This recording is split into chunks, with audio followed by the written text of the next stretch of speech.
கடவுளுடன் காலை வணக்கம்.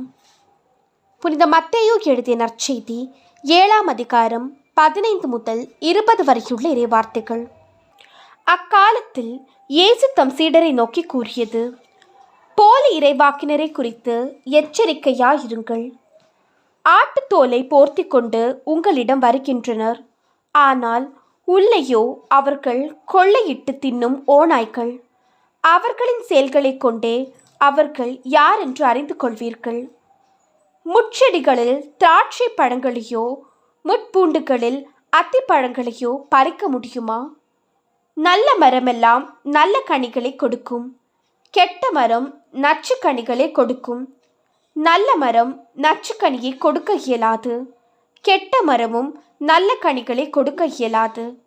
நல்ல கனி கொடாத மரங்களையெல்லாம் வெட்டுப்பட்டு நெருப்பில் எரியப்படும்.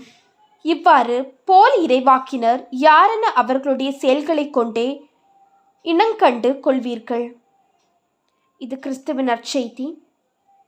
இந்த நாள் இனிய நாளாக அமைய வாழ்த்துக்கள். பல பல புதுமைகள் பெருமைகள் இனிமைகள் இறங்கிய நல்ல நாள், ஒரு நல்ல நாள், நம் தேவன் தந்த நாள். இது நல்ல நாள், ஒரு நல்ல நாள், நம்